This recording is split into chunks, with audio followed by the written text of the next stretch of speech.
हमारे साथ है कुलजीत सिंह ठाकुर जी, जो कि कृषक समृद्ध राज्य आयोग के सदस्य हैं और दर्जा प्राप्त राज्य मंत्री हैं। देखिए, प्रयागराज में पहले तो मैं इनका स्वागत करता हूं। मंत्री जी, आपका प्रयागराज में स्वागत है।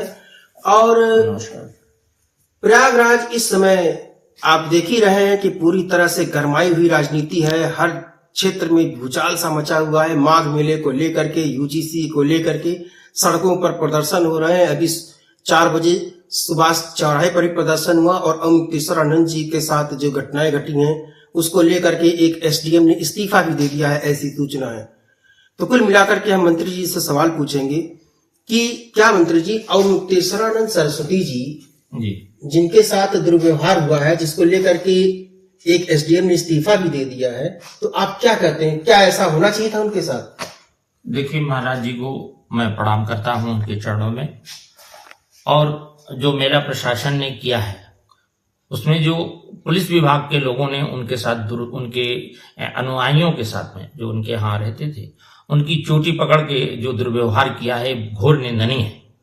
किसी ने ये अधिकार नहीं दिया है कि आप वहीं पर उनका जजमेंट कर दीजिए। वो सन्यासी थे, उनको मारने पीटने की घटना जो यहाँ के पुलिस प्रशासन ने किया है वो घोर निंदनीय है। हम इसकी कड़ी आलोचना करते हैं। वो महाराज हैं, वो बहुत ऊंची चीज है। उसके अलावा भी आम आदमी ने अगर कोई गलती की होती तो सजा देने का, दंडात्मक कार्रवाई करने का पुलिस का वहां अधिकार नहीं है।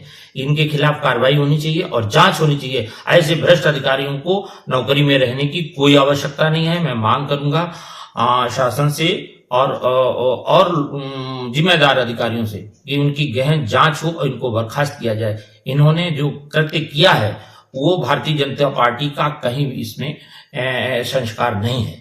एक घोर निंदनीय है। हम लोग इससे बहुत आहत हुए हैं कि पुलिस ने उनको पीटा है और उसका रिकॉर्डिंग भी आ रही है। ये सरकार बदनाम हुई है। इसमें सरकार में बदनाम करने चंद लोगों ने काम किया है। उनको नौकरी में रहने का कोई अधिकार नहीं बचा है। तो दर्जा प्राप्त राज्य मंत्री जी ने बेहद स्पष्ट तरीके से प्रशासन को कटघरे में खड़ा कर दिया है और इन्होंने यह भी कहा है कि राज्य सरकार की इस मामले में किरकिरी हो रही है। अब हम इनसे एक ऐसा सवाल पूछने वाले हैं जो आज की राजनीति में ज्वलंत मुद्दा बन चुका है। मंत्री जी, जो इसमें यूजीसी एक्ट आया हुआ है, उसके विषय में आप क्या कहते हैं? देखिए, यूजीसी एक्ट अभी 15 जनवरी में क्लियर होकर के लागू किया गया है। यूजीसी ने अपना बनाया है। ये एक संवैधानिक संस्था है और जब भी संवैधानिक संस्था कोई काम करती है तो सबके हित में करती है। इन लोगों ने अफवाह फैलाया है कि एक जात के लोग उसमें उन्मादित हो गए हैं। अरे, ये माननीय हमारे प्रधानमंत्री जी ने आज तक जो भी काम किया है वो सबके हित के लिए किया है। अगर कोई एक जात का आदमी उसमें कपड़ा फाड़ने लगे, इस्तीफा देने लगे, तो इसका मतलब है वो व्यक्तिगत कहीं से परेशान है।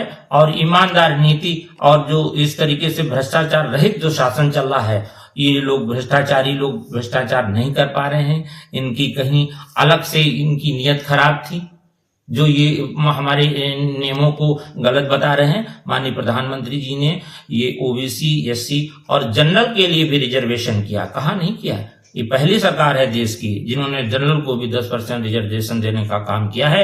तो ये आरोप जो लगा रहे हैं ये अच्छे काम में बाधा डाल रहे हैं। ये सामाजिक कालनेमी है।